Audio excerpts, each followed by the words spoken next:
Hello everyone, Thomas going 123 here, and today I'm going to be reviewing Day of the Daleks.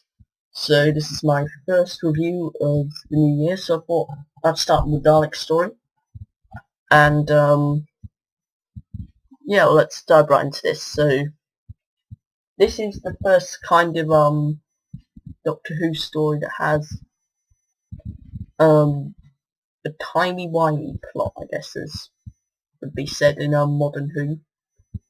But yeah, so basically the world is on the brink of a war, and Sir Reginald Styles, who's kind of like this diplomat, is trying to negotiate between the sides and whatnot and stop the war. But basically, in the future, well, this alternative future where the war did happen, the Daleks invaded afterwards, taking advantage of the human race being a weakness because of the war, and turned it into a giant labour camp. And to try and avert this history, some rebels are heading back in time to basically kill Sir Reginald Styles, who they believe blew up the house to try and cause the wars. It was accidentally trapped inside and whatnot. But actually, they blew up the house. One of them blew up the house in a last effort to try and kill Sir Reginald Styles, which created a paradox and whatnot. And the Doctor manages to fix it. So that's basically some of it. Not too hard to take in, but it's not the simplest Doctor Who story. And yeah, with that, I guess we'll start with, well, what I thought of the episode was it's an enjoyable episode, but there is of course the issue of the Daleks. Now this is their first story since 1967, I believe, or something like that. So it's 5 years on. So the Daleks have been on TV for 5 years, and yeah, that's quite unusual, really. But so they're back in this story, and their voices are a bit off. I don't know. They sound very odd in this story. They sound quite croaky and whatnot, and it just doesn't seem too good. And also, there were only 3 Daleks made for this story, which is quite unfortunate, because you have this battle sequence when they're going towards the house. They've got Ogrons as backup, but it's not really effective enough. So yeah, that's one quite bad part about the story, because you've only got 3 Daleks and whatnot. There was a special edition made for the DVD, which I haven't completely watched yet. I've watched part 1. But yeah, the special edition kind of fixes a lot of that. But yeah, they got new Dalek voices and whatnot, new acting scenes. They removed the No Complications line, oddly enough. I don't know why. It's just one of the things that stood out so much from this episode. I'm not sure, for those who don't know, but there's a when they're talking to the commander, there's 2 Ogrons, and one's just like speaking really slow, like, "We did not recapture them." Then he just asks if there are any complications, then the other one's just like, "No complications." And that was cut, which I mean is quite odd, but yeah, I guess it's one of the parts that some people feel didn't really work about the normal edition, and it's been one of the laughing stocks of Doctor Who history ever since. And so that's that. Now the plot, I think, is workable, and the future world is very well done. You really do get this dystopia feel about the future world where the Daleks are invaded. I think that's very good.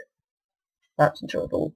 There is of course some bad CSO, which is prominent in the Pertwee a lot, and in this you kind of got, there's the part where the Daleks are interrogating the Doctor, and whenever the camera moves, well, it's actually the same thing they use for the title sequence, but the title sequence bit on the screen stays the same, if you know what I mean. So it's quite odd.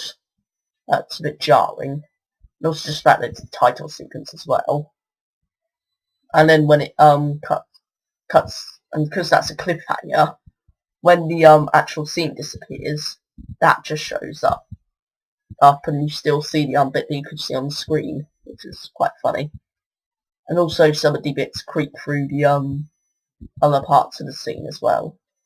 But anyway, another note is that oddly enough, when you go to the start of the episode, you know at the end of the episode where you just get the bit where you've just got the part where you've still got the title music going, but you don't have the end credit sequence.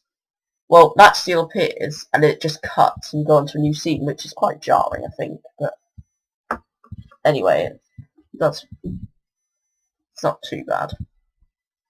So yeah, I think John Pertwee and Katie Manning are quite good in this unit. Their roles a bit decreased, as it was always in the 9th season, but they do quite well in the scenes they're in. More used for comedic effect, I think. There was one quite funny scene between Benton, Joe, and Yates, where Benton asked for some food. I like Benton quite a lot. He's one of my favourite characters in Doctor Who. But yeah, anyway, Benton asks for some food. Joe goes to get him some. Joe comes out. Captain Yates comes in. Basically, kicks Benton out, and Yates is kind of like this hard military person, but as he says, R.I.P. rank has its privileges. No, not R.H.I.P. Sorry, not R.I.P. That stands for something totally different. R.H.I.P. rank has its privileges and whatnot. Then eat some food. Now, another controversial point is there's two of these. I'll start with the Doctor shooting an ogre needlessly, which, yeah, it's a bit odd, but it's only a couple of seconds, and yet it's caused so much. I think it's not good. I don't think it should just be ignored, but I think some people do make a bit too big of a deal out of it. So yeah, that's that. And the other note is the Doctor drinks wine, which means other later incarnations and early incarnations don't do all the time, whatnot. But it suits this kind of like style that they'll go for with the Doctor. I think it would be rather odd if the third Doctor, well, not odd, but a bit strange if the third Doctor didn't drink wine. It just seems to suit his character in a way. I think it's not something that will go, whoa, what is he doing? But if it wasn't there, it isn't something that would hassle you a bit. I think if it was made that he was purely against it, that would be odd. But if it just wasn't mentioned at all, I don't think you'd really miss anything. Yeah, the fact that he drinks wine and whatnot kind of like suits this Doctor because he's quite a suave, kind of almost spy, the action man and whatnot Doctor. It just seems natural that he'd drink wine. So yeah, that's that. But it's up to you. I hope you understand what I'm trying to say there, because I'm not entirely sure how to explain it. But yeah. So, some rather off-action scenes, but I think most of the time it works. I think if you're going to pick it up if you want to pick it up on DVD, I'd say definitely pick it up, because it's also got the special edition in there. So even if you don't end up liking the normal edition, you think there's too many flaws, well, you've got the special edition as well, where most of those flaws are corrected. So yeah, I'd say go buy the DVD if you want to. So it's a Dalek story, so it's hard to resist. And yeah, I think that pretty much sums it up. So thanks for watching, everyone. Oh, and one more note. I just want to give a congratulations to CJ Productions, who has just reached 400 subscribers. So yeah, congratulations to him. And he also done a shout out video where he gave my channel a shout out. So yeah, thanks for that. It's been very helpful. And again, congratulations on getting 400 subscribers. And if any of you haven't subscribed to him, then I suggest you go subscribe to him. He's very good. He's a very nice guy, and he's He gives a good variety of videos and some great enjoyable videos. So yeah, thank you everyone again, and bye everyone.